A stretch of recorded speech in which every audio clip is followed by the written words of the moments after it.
This video is about monopolistic competition, and the juxtaposition of these words is kind of odd because the word competition refers to the fact that there are many firms competing against one another, but the idea of being monopolistic is that there's only one firm.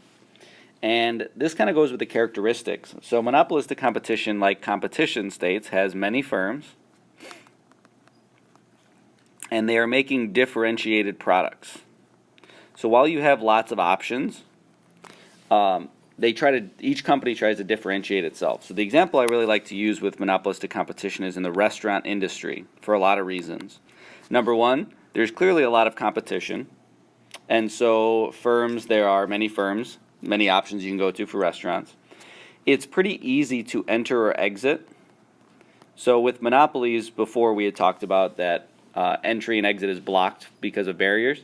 With a restaurant, there's not many barriers to entry. Yes, you need to come up with money to start a restaurant. Yes, you need to submit permits and all that kind of stuff. But ultimately, it's somewhat easy to enter or exit. So firms are free to enter and exit as profitability changes over time. The monopolistic concept is what each restaurant tries to do, is create the idea that there's only one place you can go for this type of food or for this meal or with this quality. So there's competition in the sense of there are many restaurant options, but each restaurant tries to make it so that you feel like the only place you can get this is at this restaurant. And so that's what those two words put together means. Alright, so take a minute and pause the video in just a second and try to see any differences between these two diagrams. So on the left, we have a single price monopoly earning a profit. Okay, so there's our profit box kind of shaded in. We have Party and Mr. being separate. And then on the right, we have monopolistic competition where there's Mr. and Party are separate, the firm's earning profit. So in the diagram, go ahead and pause now and see if you notice any differences. And we're back. So no, there aren't any differences in drawing a single price monopoly earning a profit or a monopolistic competition earning a profit. The difference in graphing with monopolistic competition comes from the long run adjustment.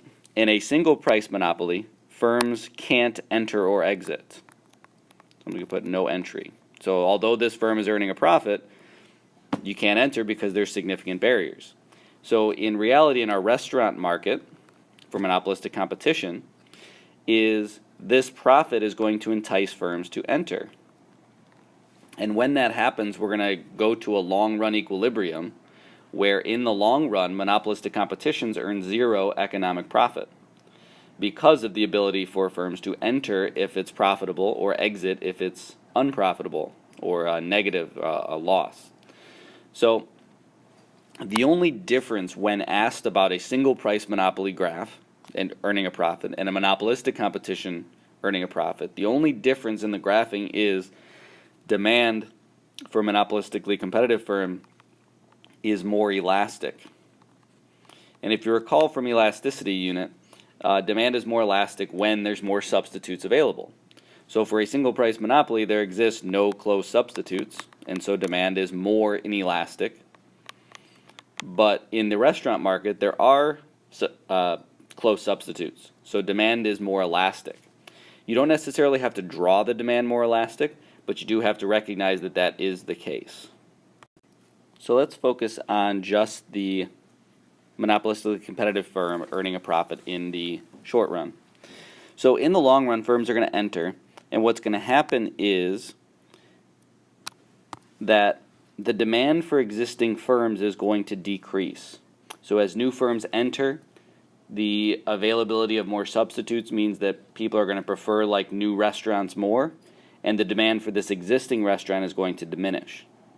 Now usually we don't draw it on the same diagram, the long run adjustment, but I want to show you kind of like what's going to happen. So what's ultimately going to happen is the MR and demand curve are both going to shift downwards, shift to the left. So demand decreases for existing firms, and that's going to drive economic profit to be zero in the long run. And that's what we call the long run equilibrium. Firms will continually enter until that economic profit is zero. So as MR kind of shifts down, that shifts left, it's going to create a new quantity the firm is going to produce at. And so at this quantity, there exists no economic profit. And so the demand curve then would be diminished as well. So that's my party curve. And so at this quantity then, ATC is going to be tangent to the demand curve, so that there's no economic profit and price equals ATC. As I said, we don't draw these diagrams together, the shift like this, because it gets way too messy way too quickly. So I'll show you what that looks like, the long run equilibrium of no profit, on the next slide. Alright, so here we're going to draw that long run equilibrium. Let's see, party. So the ATC curve has to be tangent to the demand curve at this quantity so that price equals ATC. And so ATC can never fall below. It continues going downwards until it meets marginal cost and then rises. And so what I usually do is I put a nice big dot, because it's always so difficult to draw. So that way the grader knows that that they're equal there. And then I put it over here, price equals ATC, so there's no economic profit. And that ATC is tangent to the demand curve at the profit maximizing quantity at Q star. The last part, I just want to kind of show you how to draw a monopolistically competitive firm losing money. And again, this diagram would be the same for a monopoly. So in this case, the monopoly is producing Q star and charging P star, the monopolistically competitive firm. And then in order to lose money, the ATC has to be greater than the price. So what I do is I track vertically here so I can draw my ATC in. And that way I know that, okay, so here's ATC. And then my loss box would be represented here. So the firms would be losing money. And then in the long run, firms would basically shut down. They'd exit in the long run. And that would drive economic profits to zero. So now we're going to look at evaluating a monopolistically competitive firm in the long run equilibrium. So the firm still creates deadweight loss because they're not producing a quantity where MC equals price. There's also a couple other concepts that go along with monopolistically competitive firms because they are competitive but not perfectly so. So the first concept is the idea of markup. So this is where the MC is at this quantity. And so we call the difference between the price and marginal cost markup. So when the concept that firms have some power to make price. And so we call that difference in price and marginal cost markup. The other concept that goes along with this monopolistic competitive firms is the idea of efficient scale, that there exists excess capacity, that firms could produce that which minimizes average total cost, or the productive efficient quantity. So this would be the excess capacity of lots of firms